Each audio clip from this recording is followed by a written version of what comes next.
Every candidate who's won the most states on Super Tuesday went on to become their party's nominee. So at this point, Donald Trump is America's back mole.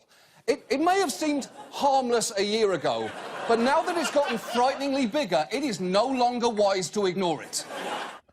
No, you cannot ignore it at all. Donald Trump winning 7 states last night. Graham Dodds, political science professor over at Concordia University, U.S. citizen, Canadian citizen. Thank you for joining us on the show. Happy to be here. So he won big last night. He won, Ted Cruz won a few states, but Donald Trump taking 7.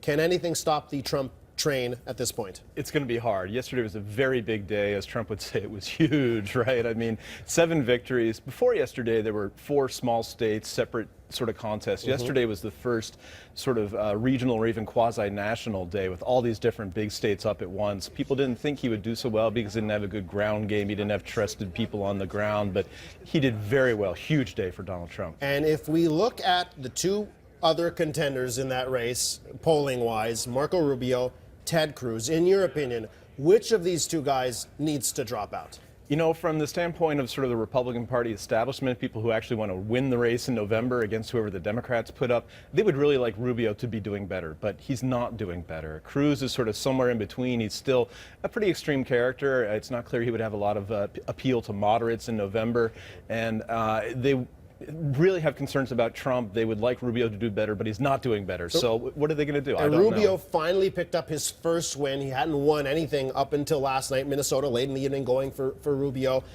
As you look at the Republican Party now, and let's say Chris Christie putting his weight, bad choice of words, endorsing Donald Trump. You know, what do you think about that? And the Republican Party, some members going towards Donald Trump? Yeah, you're exactly right. It's not just Christie. There are a few others, sort of mainstream moderate Republicans who are starting to embrace this inevitability that is Donald Trump. I think reluctantly, but realizing the odds are he's going to be our guy. Maybe we need to make peace with him. Let's go to the Democrats.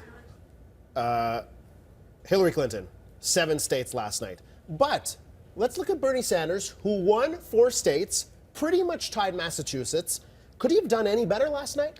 I think realistically he did about as well as he could have expected to do. It was still a very big day for Hillary Clinton. A lot of victories, a lot of big victories as well. And, you know, it's all about delegates. It's about the math. It's about winning people who will vote for your candidacy to get coronated at the summer convention. And she's way ahead. She's about 1/4 of the way there already. Hillary may be ahead, but Bernie Sanders is raising a lot of money, an unbelievable amount of money. Will that allow him to really put up a fight here in March? It'll allow him to remain competitive, but if he's to overtake her, something really has to change, and it has to change soon, and it's not clear what that's going to be. So, yeah, I expect him to stick around for a while, but the odds are not that he's going to win at this point. Okay, I want to get back to the Republicans and Donald Trump, because I think Donald Trump, something we saw last night in his victory speech and what we've seen over the last week, is how Melania Trump, his wife, is becoming more and more out there, doing more things in the media. This is Melania Trump on AC 360 earlier this week.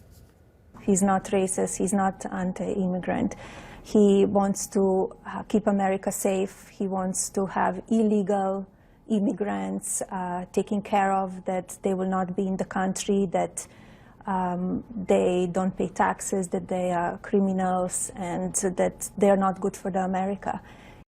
A lot of people don't know this. Melania Trump speaks 5 languages, university educated, clearly a beautiful woman. Donald Trump trying to make sure, and I think he's setting it up last night, trying to reach out more towards women. How do you think this plays out with the Trump family? Obviously Melania, his daughter Ivanka. How do you see Donald Trump trying to get women? Yeah, it's a very good question. I mean, you know, part of this whole thing is every few years we get to know the spouses of the major candidates. So this is of a piece with that tradition. But as you say, he has problems with attracting women voters. He's said a lot of unpleasant things about women. Now he says, I'll be great for women. And, you know, part of that is to try to humanize him, to take some of the edge off of him. And his wife is apparently able to do that. She says he's not the sort of gruff person that he is in person in the media all the time, that he is more reasonable and trying to sort of take the edge off and make him more palatable for women voters. Donald Trump gets the nomination. Do you think overnight he's going to change his tune, or will he keep with this message? You know, once they get the nomination, they try to move towards the middle, but he has said so many inflammatory things about so many people. Even if he ratcheted it down a notch, he's still a pretty bombastic character. It's just hard to conceive that Donald Trump will be a moderate, regular guy in a few months. Thank you so much. That's Graham Dodds, political science professor at Concordia University, breaking down Super Tuesday.